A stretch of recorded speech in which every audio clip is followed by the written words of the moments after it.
Good morning बच्चों। आज हम चौथी कक्षा में झरोखा विषय में पाठ नंबर 6 टेतु राजा अड़े खड़े के प्रश्न उत्तर का अभ्यास करेंगे। तो मैं एक बार फिर से कहना चाहूँगी कि जब भी आप प्रश्न उत्तर करें अपनी किताब खोलकर एक बार पाठ की एक एक लाइन को अच्छी तरह से पढ़ लीजिए। जैसे ही आप इसकी रीडिंग अच्छी तरह से कर लेंगे तो प्रश्न उत्तर का अभ्यास भी अच्छी तरह से कर लेंगे। तो मैं आपके सामने पहला प्रश्न पढ़ रही हूँ। उसमें उड़द उगाऊं मैं, फसल काट कर घर लाऊं मैं। तो इसमें उड़द क्या है? उड़द क्या है? आपके सामने चार ऑप्शन: अनाज, तेल, दाल, सब्जी। ये चार ऑप्शन दिख रहे हैं आपको। तो जो उड़द है वो क्या है? दाल है। उड़द की दाल होती है, वो आप सबके घरों में प्रयोग में लाई जाती है। तो हम दाल पर टिक मार्क लगा देंगे। के बाद हमारा प्रश्न नंबर 2, बड़े बड़े किस दाल के बने हुए हैं? आप दही बल्ले खाते हैं ना, शादियों में जाते हैं, मार्केट में जाते हैं, तो आप दही बल्ले या बड़े नाम आपने सुना हुआ है। तो वो किससे बनते हैं वो आपने बताना है। अभी हमने पहले प्रश्न में पढ़ा कि उड़द जो है दाल है, तो वो कौन सी दाल से बनते हैं? फिर से आ गया चार ऑप्शन: मूंग साबुत, दूसरा अरहर, तीसरा उड़द, चौथा चावल। तो जो बड़े हैं दही बल्ले हैं वो उड़द की दाल से बनते हैं। ठीक, ये भी आपको क्लियर हो गया होगा। उसके बाद प्रश्न नंबर 3, बड़ों को किस में डालकर निचोड़ा जाता है? तो देखिए, पहले हम दाल को भिगोते हैं, फिर उसको की पिट्ठी बनाकर उसको फ्राई करते हैं, फिर वो गोल आकार में हो जाते हैं और उसको हम खाने से पहले उसको हम एक चीज़ में डालते हैं। वो कौन सी ऑप्शन है? देखिए, पहला तेल दे रखा है, दूसरा पानी, तीसरा दही, चौथा शहद। तो बड़ों को हम पानी में डालकर भिगोते हैं और उसके बाद निचोड़ के उसका दही बल्ला बनाते हैं।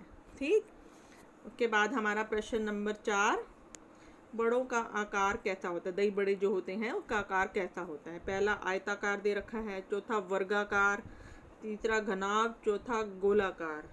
तो आपने देखे में कौन से आकार के होते हैं? वो गोल गोल होते हैं ना, तो वो गोलाकार में आ जाएंगे। ठीक, हमने गोलाकार पर लगा दिया। उसके बाद हमारा प्रश्न नंबर 5, काली मिर्च, दालचीनी, लौंग, सौंफ, ये सब क्या है? आप सबके रसोई में ये सब चीज़ें मम्मी आपकी यूज करती है। काली मिर्च भी आपके घर में, दालचीनी भी है, लौंग भी है, सौंफ भी है। तो देखिए ऑप्शन में क्या आ रहा है? मसाले, दूसरा तेल, तीसरा अनाज, चौथा बेल। तो ये सारी चीज़ें जो हैं, काली मिर्च, दालचीनी, लौंग, सौंफ, ये सब मसाले कहलाते हैं। क्या कहलाते हैं? मसाले। के बाद हमारा प्रश्न नंबर 6, अरहर, मूंग, उड़द, ये सब क्या है? ये भी आप सबके घर में प्रयोग में लाई जाती हैं।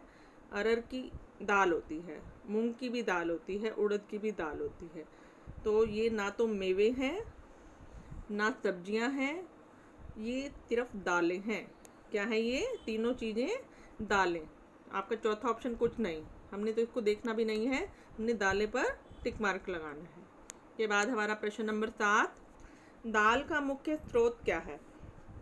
पहला कार्बोहाइड्रेट्स, दूसरा प्रोटीन, तीसरा वसा, चौथा खनिज लवण। तो हमारी दालें क्या हैं? दालों में क्या होता है? दालों में बहुत सारा प्रोटीन होता है। क्या मिलता है हमें दालों से? प्रोटीन। तो हमें दालें ज़रूर खानी चाहिए। तो हमने प्रोटीन पर टिक मार्क लगा दिया।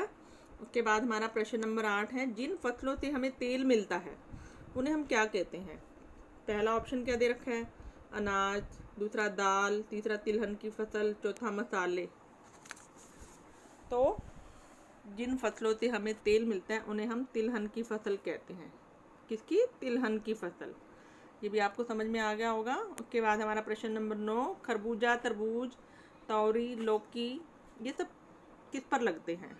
खरबूजा, देखिए ऑप्शन पढ़ते हैं: पेड़ों पर, पौधों पर, बेलों पर, फसलों पर। तो ये जो सारी इतनी मोटी मोटी भारी चीज़ें होती हैं, तो ये सब बेलों पर लगती हैं। किस पर लगती हैं? बेल पर। ये पेड़ पर नहीं लगती, ना ही पौधों पर, ना ही फसलों पर, ये सिर्फ बेलों पर उगती हैं। उसके बाद हमारा प्रश्न नंबर 10, निम्न में से अनाज नहीं है? पहला गेहूँ, दूसरा चावल, तीसरा मूंग, चौथा बाजरा। अनाज क्या नहीं है? तो गेहूँ अनाज है। हमने नहीं का उत्तर देना है। इस प्रश्न को आप ध्यान से पढ़ा करो। आप कई बार प्रश्न को ध्यान से नहीं पढ़ते और आपका गलत हो जाता है। गेहूँ अनाज है, चावल भी अनाज है, बाजरा भी अनाज है, मूंग जो है दाल है, तो मूंग जो है हमारा अनाज में नहीं आएगा, तो हम मूंग पर ऐसे टिक मार्क लगा देंगे। ये आपको क्लियर हो गया। के बाद हमारा प्रश्न नंबर 11, कार्बोहाइड्रेट्स और वसा हमें किससे मिलती है? वसा यानी आप फैट।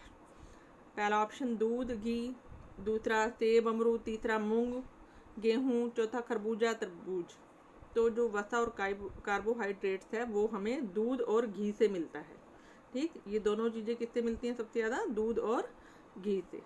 के बाद हमारा प्रश्न नंबर 12, आयोडीन हमें किससे मिलता है? आयोडीन, चार ऑप्शन, चार मसाले दे रखे हैं आपके सामने, मिर्च, हल्दी, अजवाइन, नमक, ये चारों मसाले हैं ना, तो आयोडीन हमें मिलता है नमक से।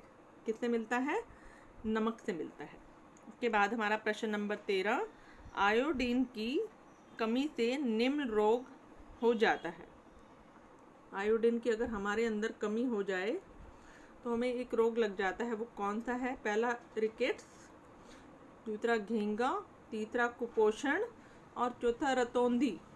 तो जब हमारे शरीर में आयोडीन की कमी हो जाती है तो हम कुपोषण के शिकार हो जाते हैं। किसके शिकार हो जाते हैं? कुपोषण के। तो ये इस पर हम ऐसे टिक मार्क लगा देंगे। तो इस पार्ट के हम इतने ही प्रश्न उत्तर का अभ्यास करेंगे। अगली वीडियो में हम आगे के प्रश्न उत्तर का अभ्यास करेंगे। तब तक के लिए इन्हीं को फिर से पढ़ते रहिए।